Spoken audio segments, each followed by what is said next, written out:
नमस्कार साथियों, good evening. आपका द इनके स्टडी के यूट्यूब चैनल पर मैं नवीन कुमार फिर से स्वागत करता हूं। तो भारत निर्वाचन आयोग का ये ऑफिशियल वेबसाइट से ये लिया गया है। तो इसमें साफ-साफ ज़ाहिर है कि जो दिल्ली में अब बीजेपी की सरकार होगी, 27 साल के बाद जो है कि बीजेपी का वनवास खत्म हुआ है। तो लगातार 10 साल से जो है कि आपकी सरकार थी, उसके पहले जो है कि कांग्रेस की सरकार थी। लेकिन 27 साल के बाद फिर से बीजेपी की दिल्ली में वापसी हुई है और बीजेपी ने कुल मिला के जो 70 विधानसभा सीट थी, 70 विधानसभा में कुल मिला के जो है कि 48 सीट जीती है। वहीं आम आदमी पार्टी ने 22 सीटें जीती हैं और कांग्रेस के खाते में एक भी सीट नहीं आई है। तो ये कहीं न कहीं जो है कि बीजेपी की बहुत बड़ी जीत है, क्योंकि मैंडेट के लिए जो है कि 36 सीट ही चाहिए था। लेकिन इससे ज़्यादा जो है कि बीजेपी सीट जीत के लाई है और 48 सीटों के साथ जो है कि दिल्ली में अब भारतीय जनता पार्टी सरकार बनाएगी। और वही आपको जो है कि मुख्य विपक्षी दल आप जो है कि मुख्य विपक्षी दल होगा। तो कुल मिला के 70 विधानसभा सीटें थी और इसमें जो है कि भारतीय जनता पार्टी को 48 सीटें मिली है और आम आदमी पार्टी को 22 सीटें मिली है। जैसा कि एग्ज़िट पोल बता रहे थे और एग्ज़िट पोल सही साबित हुआ है इस विधानसभा के चुनाव में। और जो है कि 70 विधानसभा के चुनाव में जो है कि भारतीय जनता पार्टी को 48 सीटें मिली है, आम आदमी पार्टी को 22 सीटें मिली है। यानी कांग्रेस का खाता तक नहीं खुला, यानी केवल 2 ही दल जो है कि विधानसभा में बैठेगी और एक बीजेपी होगा जिसकी सरकार होगी, आम आदमी पार्टी जो मुख्य विपक्षी दल होगा।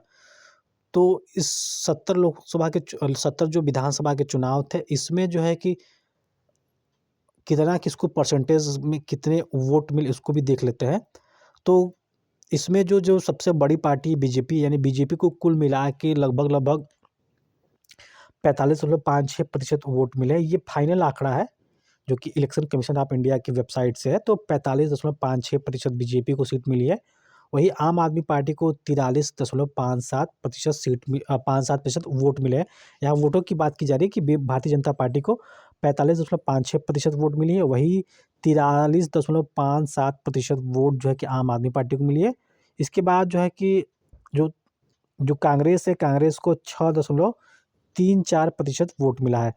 तो लगभग जो बीजेपी को जो वोट मिला है, जो वोट परसेंटेज है 45.5 है। अगर इस वोट परसेंटेज को जो है कि कन्वर्ट किया जाए वोटों में, तो लगभग साढ़े 43-44 लाख के आसपास जो है कि बीजेपी को वोट मिले हैं। वही आम आदमी पार्टी को लगभग साढ़े 41 लाख के आसपास वोट मिले हैं और 6 लाख के आसपास जो है कि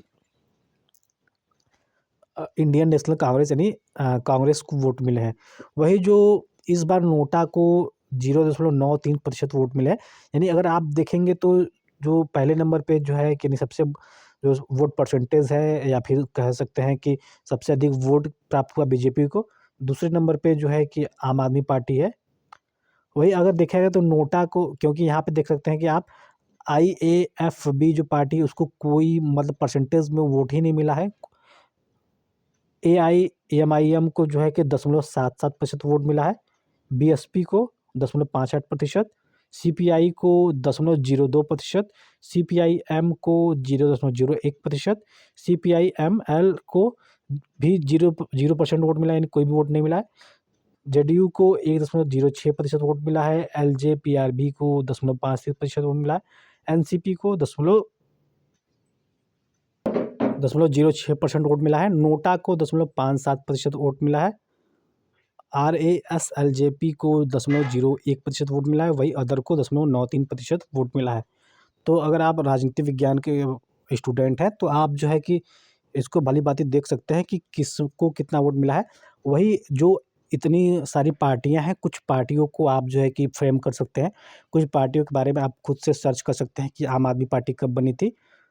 इसके बाद बीजेपी के बारे में आपको पता है, एआईएम की पार्टी कब बनी थी, इसका सिंबल क्या है, बीएसपी कब बनी थी, इसका सिंबल क्या है, सीपीआई कम्युनिस्ट पार्टी कब बनी थी, इसका सिंबल क्या है, सीपीआईएम यानी कम्युनिस्ट पार्टी जो एम है मार्क्सवादी है, उस वो कब बना था, सीपीआईएमएल यानी कम्युनिस्ट पार्टी मार्क्सवादी लेनिनवादी पार्टी कब बनी थी, इसका और इसका सिंबल क्या है, इत्यादि के बारे में आप जो है कि थोड़ा सा सर्च कर सकते हैं और इसके बारे में जान सकते हैं। तो लगभग जो 48 सीटें जो है कि बीजेपी को मिली है, वही 22 सीटें आम आ 48 सीटें जो है कि बीजेपी को मिली हुई, आपको जो है कि 22 सीटें मिली इस लोकसभा के चुनाव में। तो अगर आप जो है कि और सबसे बड़ी बात इस विधानसभा के चुनाव में जो अ, आम आदमी पार्टी के मुखिया अरविंद केजरीवाल जी वो चुनाव हार चुके हैं। अगर शायद जो है कि अगर गठबंधन होता, इंडिया गठबंधन होता, अगर आप आम आदमी पार्टी और कांग्रेस मिल के चुनाव लड़ती तो हो सकता है इसके नतीजे कुछ और होते। लेकिन फिलहाल जो फाइनल नतीजे यही है कि भारतीय जनता पार्टी ने 48 सीटें जीती है, आम आदमी पार्टी ने 22 सीटें जीती हैं। तो फिलहाल इस वीडियो में बस इतना ही। मिलते हैं अगली वीडियो में। बने रहिए द इनके स्टडी के साथ। बहुत बहुत धन्यवाद।